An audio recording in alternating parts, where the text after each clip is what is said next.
Itong mga pangyayari kahapon matapos pong masoplak ng gusto. Itong si Attorney Levy Baligod.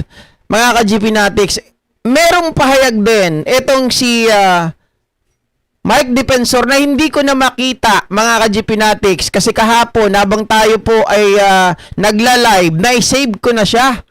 Okay, kasi nadaanan natin na sila po ay nagtuturoan na nitong si Attorney Levy Baligod at hindi daw niya nakausap, mga kababayan, yung 18 na Marines.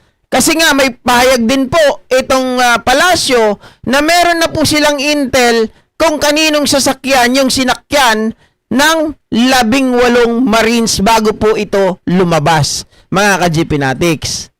Okay? So ngayon, mga kababayan, itong si Attorney Levy Baligod, mukhang bumaliktad na. Mukhang hindi niya na gustong panindigan yung kanyang pinagsasabi. Hindi ko alam kung ito po ay natakot.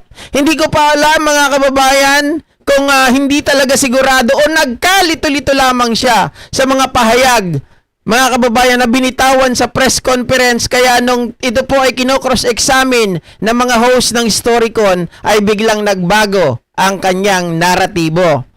Pakinggan natin. Sir, yesterday there was also an assertion on the part of the affidavit signed by these gentlemen and also by from your end to the effect that $2 million were turned over to Senator Trillanes for the use of the ICC investigators in the country. I'd like to ask if that money was supposed to be for operations of the ICC supposedly in the Philippines, or if they mean to imply that it was supposed to be some sort of a bribe. Kasi he also mentioned yesterday that it was that the ICC is guilty of graft and corruption for accepting the money. First po, I want to correct your predicate. There is nothing in the affidavit.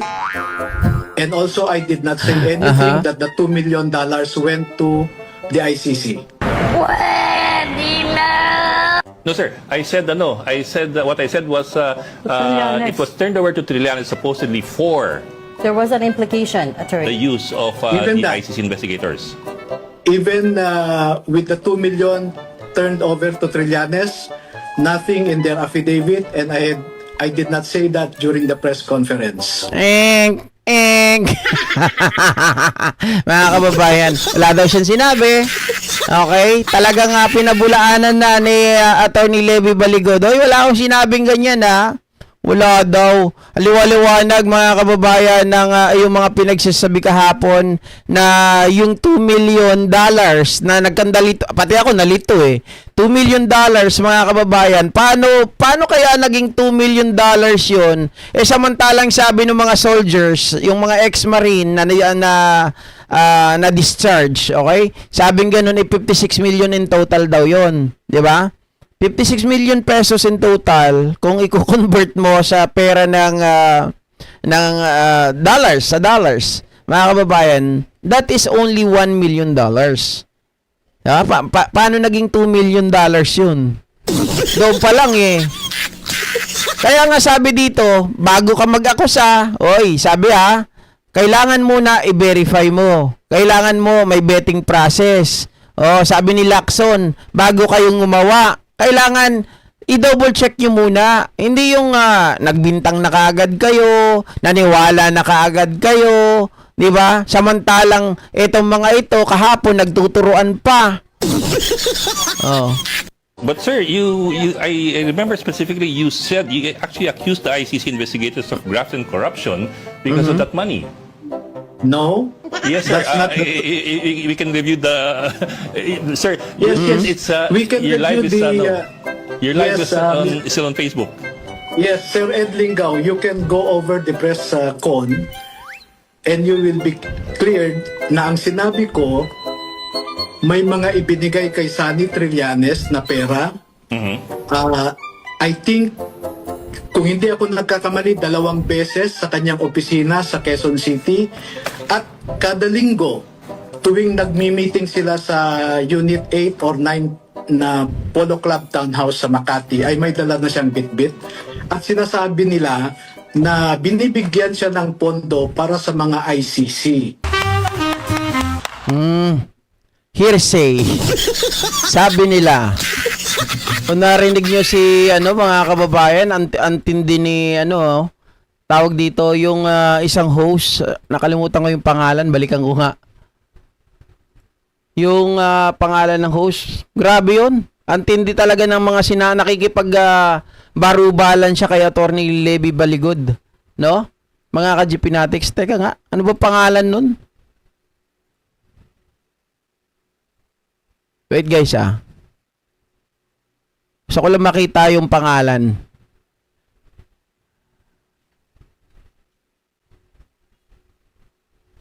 Research ko lang ulit. Nakalimutan ko kasi yung pangalan eh. Ayan, si Regina, mga kababayan. Si Regina pala yon, yung host na yon.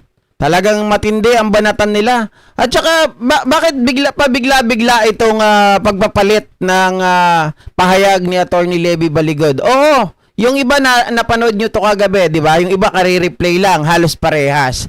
Pero ang point ko dito, mga ka-GPnatics, bakit sila ngayon nagtuturoan na nitong si Mike Defensor? Again, hindi ko nakuha, di ko alam kung tinanggal yung mga pahayag ni Mike Defensor, mga ka-GPnatics, na hindi daw niya nakuha or hindi daw niya nakakausap yung mga 18 Marines. At mga kababayan, ang may ugnayan lamang daw doon ay si Attorney Levy Baligod. So, ibig sabihin, nilalaglag niya si Attorney Levy Baligod. Mga kababayan, ito naman si Attorney Levy Baligod ay sinasabi niya, teka lang, wala akong sinabi.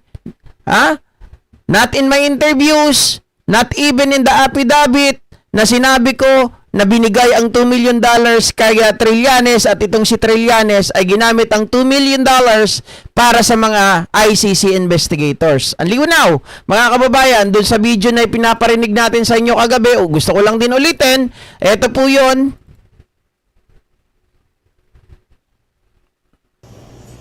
Wala silang ibang in-interview na mga witnesses, kundi ang mga tao lamang na pinapadala ni Sunny Trillanes. At ibinigay kay Sunny Trillanes ang pondo para sa pag-asikaso sa mga ICC investigators na ito. Kaya naman po, lahat ng sasakyan na ginamit, lahat ng hotel accommodations ay sinagot ni Saldico at saka ni Sunny Trillanes. Kita nyo, maliwanag yun. Mga kababayan, hindi ko alam kung bakit umurong ang buntot nitong si Attorney Levy Baligod. Kunada dirabi kababaing Ilocano pa mo, taga Cagayan. Tapos kasjay, ay, mga kababayan ko. Di ba? Baby Agaid, sabi ni Kim Calderon, nagbuting dak in Trillanes ka go. Malamang mga ka-GPnatics, pare-parehas sila. Kaya nga siguro itong mga ito, mga kababayan, sabi nila meron daw lalabas ng mga second batch ng mga Marines para mag-testify. At sa kabilang banda may nagsasabi din, mga ka-GPnatics, na hindi na raw matutuloy ang paglabas ng second batch ng mga Marines sapagkat dito pa lang daw sa una ay sablay na, mga kababayan. Dahil itong inilabas na ito ay parang mga mini Guteza. Hindi po sa ulo ang script na ibinigay sa kanila, mga kababayan. Ganun naman talaga pag yung scripted ang isang bagay. 'Di ba? Mahuhuli at mahuhuli mo 'yan. Kaya nga si Guteza patuloy na nagtatago, patuloy na nawawala at hindi mahagilap kasi ang weakness ni Guteza, kapag dinaan mo sa cross-examination, mahuhulog. Maging itong mga Marines na ito, mga kababayan, pag dinaan mo sa cross-examination, mahuhulog. Kaya nga ang ginawa nila, kaya instead na sila ay mag-file kaagad ng kaso, mga kababayan, nagpa-presscon muna. 'Di ba? Ano bang ibig sabihin niyan, JP? Testing the water. Nag-test sila ng water, mga kababayan, kung meron bang impact yung gagawin. 'Di ba? Kaya lang ang aga na debunk eh. Sumabay pa mga ka-GP Natics doon sa video or doon sa paghuli kay Norman Mangusin. 'Di ba?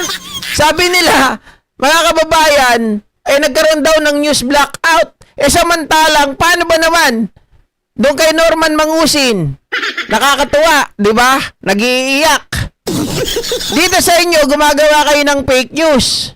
Doon sa umpisa pa lang, nung nag-aabutan na kayo ng mic, nung tinatanong kayo ni Eden Santos, kanya-kanya silang turuan kung sino ang sasagot. Tapos mga kababayan, ang nangyari, si Atty. Levy Baligod na lang ang sumagot para sa kanila. Paano puro palpak yung mga pinagsasabi? Sabihin ba naman, nag-deliver sila sa Paway? Mga kababayan, hindi naman tumira doon si BBM. Ano pang sabi, mga ka-GP Natics? Itong si Laila de Lima. Nung panahon na yun, nakakulong si Laila de Lima. Paano siya dideliveran ng malimaletang maleta? Di nakita yun sa kulungan. Diba? Sabi ni Sir Benji, uy, supalpal dyan si attorney sa mga journalist, kamot batok na lang ginawa. At nalilito sa kanyang sagot at mali pa ang bahay ni Pangulo. Sobrang nga eh. Diba? Sobrang pahiya siya dito, kamot ulo. Parang gusto niya ng lumubog sa lupa eh. Diba? Parang binuhusan siya ng malamig na tubig, mga ka-GP Natics, lalo kay Regina. Ay, ang tindi talaga. Oh. Ice cream lover, thank you. Taga-Tabok City, Kalinga, Cordillera Region yan. Dating assigned sa RTC Kabugao, Ilocos Sur, barkada ni Sabit or Chabit Singson. Taga-Tabok City ba? Ang alam ko taga-Cagayan kasi may nagsabi dito kagabi, taga-Cagayan daw siya. Mga ka-GP Natics. Kaya lang may pinapakita din talaga na picture pa niya ay love na love niya si Digong, tatay nila. 'Di ba? Malamang sa malamang malaki ang ibinayad sa kanila ng dahil sa pera sinisira nila ang kanilang pagkatao. Sabi ni Sir Benji, uy, si Atty. Baligod, pagtuloy ang sampa ng kaso ni Sentry, madidisbar ka agad. Exactly. Kaya nga sabi ko, mga ka-GP Natics, lahat ng mga DDS na abogado, no, kahit matitino, kapag ito ay naging DDS na, wala na. Nasisira ang buhay. Nagiging fake news peddler eh. Oy, Master Ganda, wag naman wag mag-flood. Time out muna kita ha. 24 hours. Argo, hello. Tapos ka namang gulo kay Enzo Recto? Sa akin ka na naman ngayon. Shoutout sa'yo, brad, ha? Iba nag-data. Okay. Sayang nga mga ka-GP Natics, bakit hindi ko makita yung pahayag na quote card na nga lang eh. Quote card na nga lang, hindi ko pa makita yung pahayag nitong si Mike Defensor na dinideny niya ngayon, mga kababayan, matapos mo magsalita itong si Atty. Claire Castro at yung iba pa na nagsasabi, uy, kilala na namin, may intel kami kung kanino yung sasakyan na sinakyan nitong mga 18 Marines bago po sila magpa-presscon. At ayon sa balibalita, sa mga nabasa ko, mga ka-GP Natics, ay asawa daw ata nitong si Mike Defensor. Doon ko biglang-bigla, no, doon sa sinave ko siya sa messenger ko, hindi na makita yung hindi na makita ngayon yung link. Parang deleted na, mga ka-GP Natics. Oh, 'di ba? Bakit gano'n? Natatakot kayo?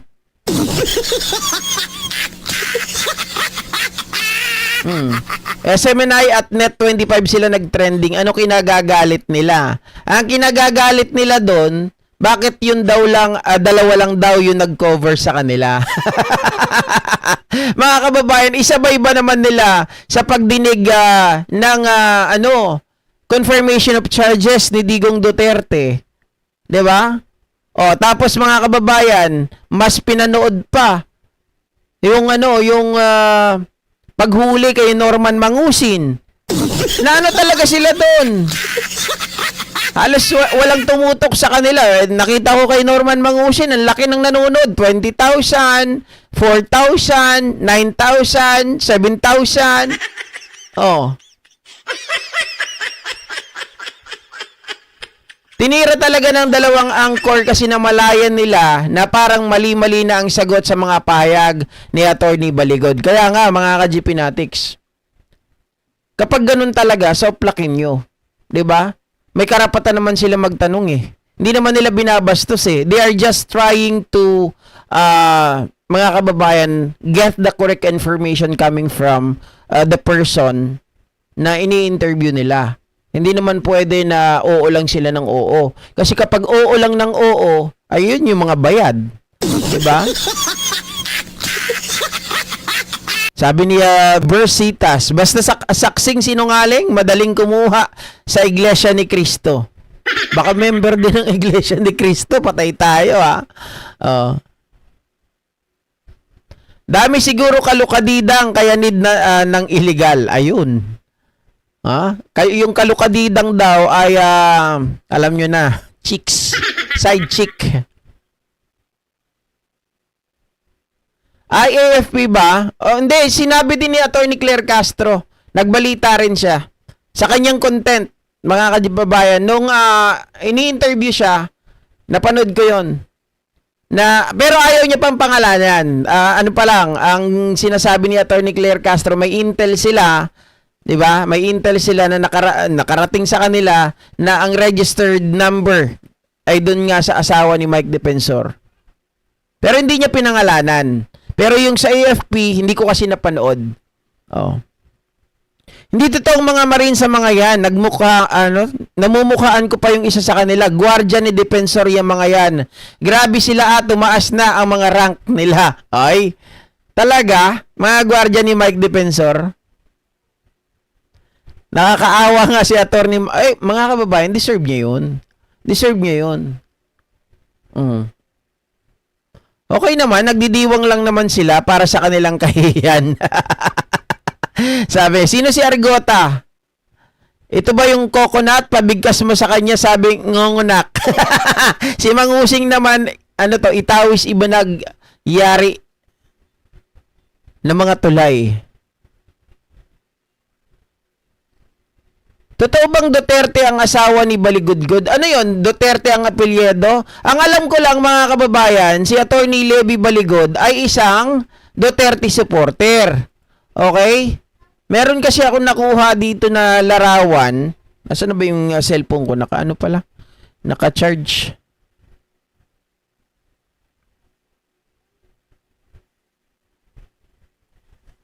Teka, may post kasi si Antonio Trillanes na kung saan mga kababayan ay nahalungkat niya, no?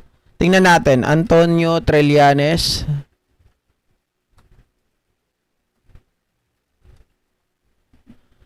May nahalungkat siya na picture. Eto. Ayan. Mga kababayan, itinas pa yung kamay ni Digong. Ano sabi dito?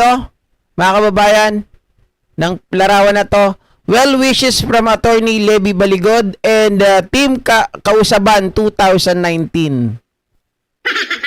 Okay? So, tumakbo pala ito, mga kababayan. Ito,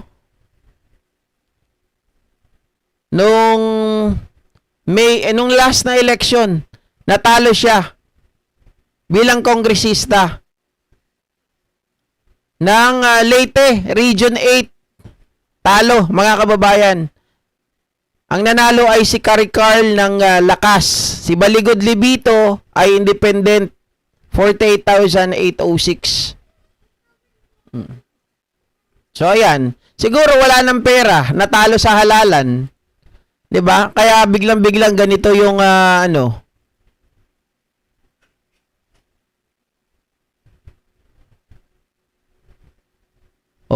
meron din tong problema, mga ka-GP Natics.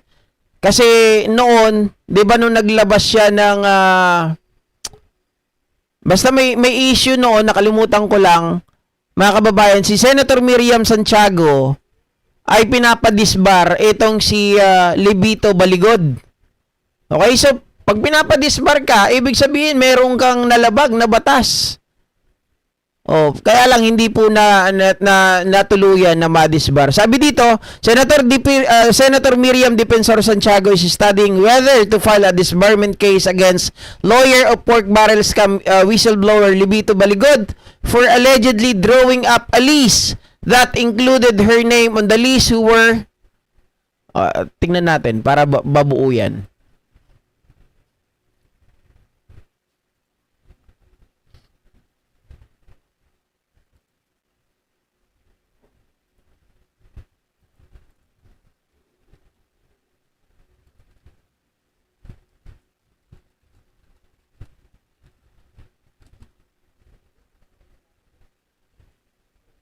Ito, mga ka-GP Natics. List that included her name on the list who were allegedly involved in the anomaly. Santiago was referring to the list of whistleblower Ben-Hur Luy that named her and other personalities who supposedly transacted with Janet Lim Napoles, the alleged mastermind of the pork barrel scam. Okay? Baligod was Luy counsel until the latter decided to drop him. Tinanggal din pala siya ni Ben-Hur Luy, mga ka-GP Natics. A laureate of the Asia-wide Magsaysay Award for Government Service, Santiago lamented how Baligod and his conspirators think nothing of destroying my reputation. Biruin nyo? Mahilig pala to manira ng reputasyon si Attorney Levy Baligod, mga ka-GP Natics. No, merong masamang ugali na nananalaytay sa kanyang dugo. Pati ba naman si late Miriam Defensor Santiago ay ginawan ng istorya. Nakasabwat daw ni Janet Napoles na nandun daw po sa tumatanggap ng pork barrel scam. Oh. May anomalya din yan kasi sabi ni Ma'am Emma Ordonez. Yun nga po. 'Di ba?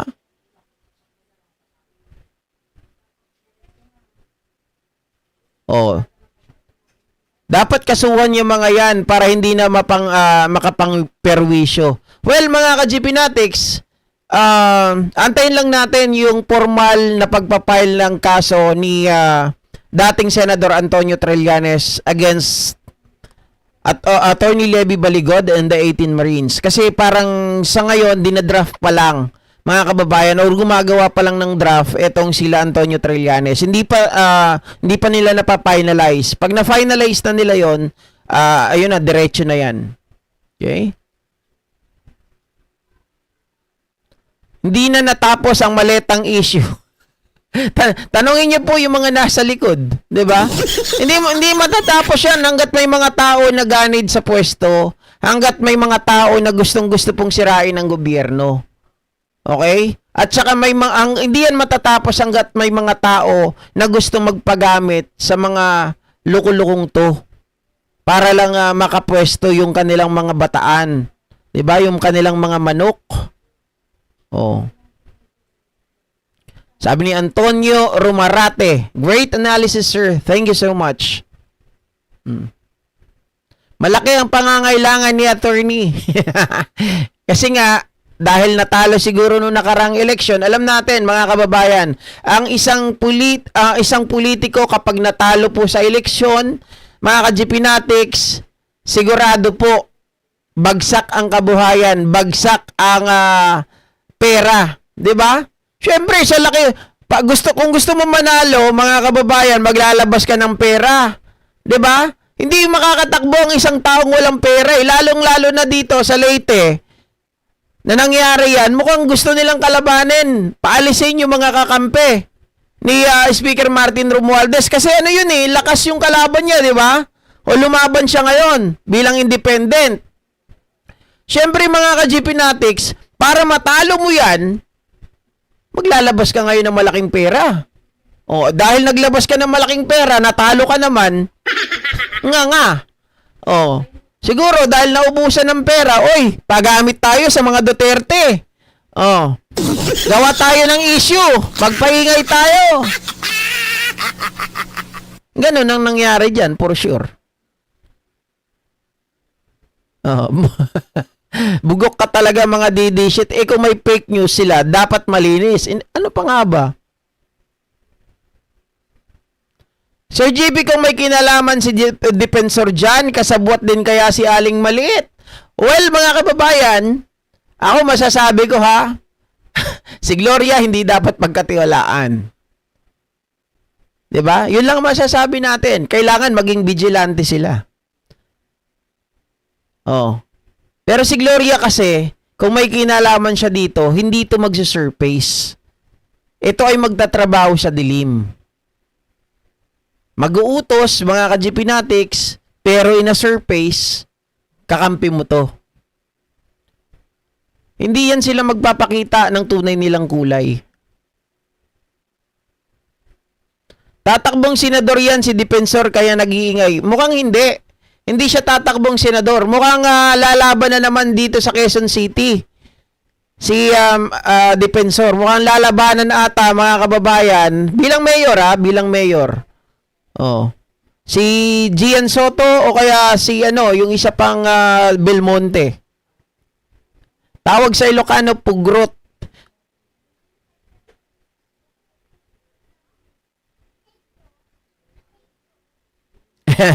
Kung second batch?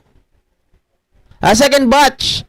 Ipa-schooling po ninyo kay Meralco Leta para maayos sa mga script. Si Marcoleta din sablay. Would you believe mga kababayan na itong issue na to ay walang kinalaman kay Marcoleta? Nako, hindi ako naniniwala.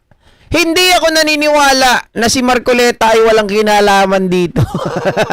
Sa totoo lang. Sila lang naman yung gumagawa ng script na yan eh. Diba? Duwending itim, si Aling Maliit, sabi ni Sir Ronaldo Caime.